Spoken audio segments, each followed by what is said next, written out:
Hi friends, இன்றைக்கி நம்ம மாவத்தல் குழம்பு எப்படி வைக்கலான்னு பார்க்கலாமா? இது வந்து இன்றைக்கி எங்கள் அம்மாச்சி தான் வச்சாங்க. அவங்களோட ரெசிபி தான் உங்களுக்கு நான் எப்படின்னு சொல்கிறேன்.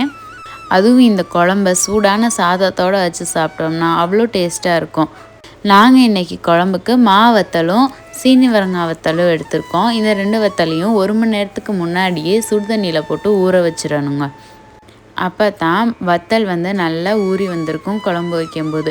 அதுக்கப்புறம் புளி தான் நம்ம ஊற வைக்கணும். ஒரு மீடியம் சைஸ் எலுமிச்சம்பழம் சைஸ் புளி எடுத்து ஊற வச்சுக்கோங்க. அதுவே நம்மளுக்கு போதும். அடுத்து நம்ம சின்ன வெங்காயம் ஒரு 30 அந்த அளவுக்கு எடுத்து நாங்கள் தோல் உரித்து வச்சுருக்கோம். அதே மாதிரி 20 பல் பூண்டுக்கிட்ட எடுத்து தோல் உரித்து வச்சுருக்கோங்க. இப்போ ஊற வச்சுருந்த புளியை நல்லா கரைச்சி எடுத்துக்கிட்டாங்க.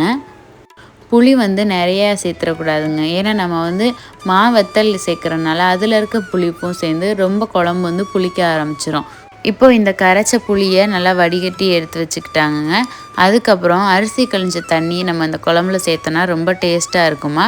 2வது 3வதாக கழிகிற தண்ணியை எடுத்து வச்சுக்கோங்க. அடுத்து ஒரு 4 மீடியம் சைஸ் தக்காளி எடுத்து கையாலே பிழிஞ்சு நல்லா சாறு எடுத்து வச்சுக்கிட்டாங்க.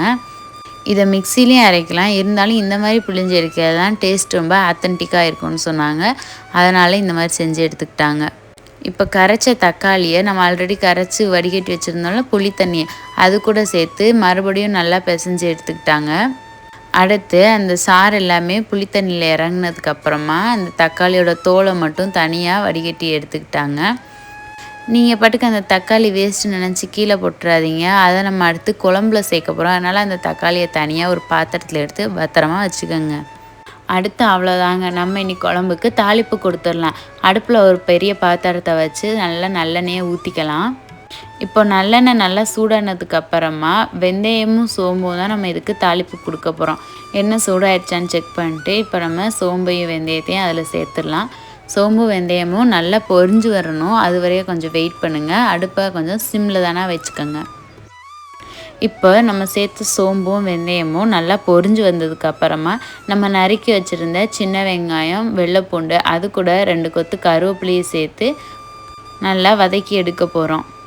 இந்த குழம்புக்கு முடிஞ்ச அளவுக்கு கொஞ்சம் சின்ன வெங்காயமே நல்லா சேர்த்துக்கோங்க. அப்போ தான் நல்லா சூப்பரான டேஸ்ட் நம்மளுக்கு கிடைக்கும்.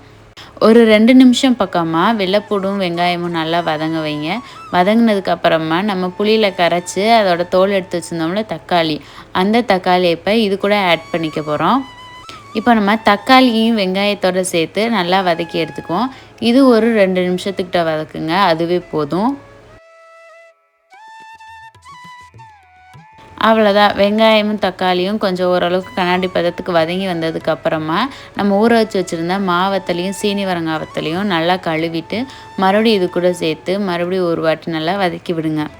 ஒரு 5 நிமிஷத்துக்கிட்ட இதை நல்லா வதக்குனிங்கன்னா அது வந்து தனியாக தண்ணி பிரிஞ்சு வந்துடும். அதுக்கப்புறமா நம்ம வந்து இதில் மிளகாத்தூள் சேர்க்க போகிறோம். இது வந்து நாங்கள் வீட்டிலேயே அரைச்சி வச்ச குழம்பு மிளகாத்தூள் தான். நாங்கள் மிளகா மல்லி எல்லாமே சேர்த்து ஒன்றாவே அரைச்சிருவோம். அதனால் நாங்கள் வந்து ஃபஸ்ட்டு 2 ஸ்பூன் சேர்த்துக்கிட்டோம். இப்போ மிளகாய்த்தூள் சேர்த்ததுக்கு அப்புறமா மறுபடியும் ஒரு தடவை நல்லா இதை கிளறி விடுங்க. இந்த ப்ராசஸ் அப்போலாம் அடுப்பு வந்து சிம்லே தானே இருக்கட்டும். ஏன்னா மிளகாய்த்தூள் வந்து சீக்கிரமாக அடி பிடிச்சிரும். அதுக்கப்புறமா நம்ம கரைச்சி வச்சுருந்த புளி தண்ணியை இது கூட சேர்த்துக்க போகிறோம். புளி கரைசல் சேர்த்ததுக்கப்புறமா நம்ம வதக்கின வெங்காயம் தக்காளி மாவத்தல் எல்லாத்தையும் சேர்த்து நல்லா ஒரு தடவை கிளறி விட்டுருங்க.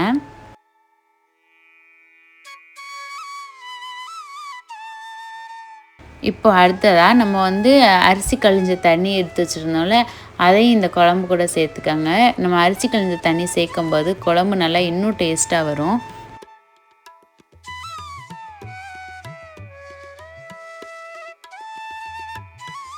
இப்போ நீங்கள் குழம்ப ஒரு வாட்டி டேஸ்ட் பண்ணி பாருங்கள். நாங்கள் டேஸ்ட் பண்ணி பார்க்கும்போது எங்களுக்கு வந்து காரம் கொஞ்சம் கம்மியாக இருந்துச்சு. அதனால் நாங்கள் ஒரு 1/2 ஸ்பூன் மிளகாத்தூள் மறுபடியும் சேர்த்துக்கிட்டோம். இந்த சமயத்துலேயே நீங்கள் குழம்புக்கு தேவையான உப்பையும் இது கூட ஆட் பண்ணிடுங்க. எல்லாமே சேர்த்ததுக்கப்புறம் நல்லா ஒரு தடவை கிளறி விட்டுட்டு அவ்வளோதான், இதை கொதிக்கிறதுக்கு ரெஸ்ட்டில் விட்டுருங்க.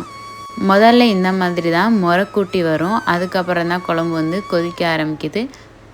குழம்பு பார்க்கவே ரொம்ப கலர்ஃபுல்லாக இருக்குல்ல. அவ்வளோதான், நாம் வச்ச குழம்பு இப்போ நல்லா முறைக்கூட்டி வந்து தளன்னு கொதிக்க ஆரம்பிச்சிருச்சு. குழம்பு இப்போ வந்து கொஞ்சம் தண்ணியாக தான் இருக்கும். மாவத்தல் குழம்பு நல்லா வற்றி கெட்டியாக இருந்தால் தான் நம்ம சாதத்தில் போட்டு பிணைஞ்சு சாப்பிட டேஸ்ட்டாக இருக்கும். அதனால் ஒரு 20 மினிட்ஸ் கிட்ட நல்லா வற்ற விட்டுருங்க. அவ்வளோதான் எங்கள் அம்மாச்சி வந்து மாவத்தல் குழம்பு வந்து வச்சுட்டாங்க. இது கூட நாங்கள் வந்து முட்டைகோஸ் பொரியல் வச்சுருந்தோம். ரொம்ப டேஸ்ட்டாக இருந்துச்சு. நீங்களும் இந்த குழம்பு உங்கள் வீட்டில் ட்ரை பண்ணி பார்த்துட்டு எப்படி இருந்துச்சுன்னு எனக்கு கண்டிப்பாக கமெண்ட்டில் சொல்லுங்கள்.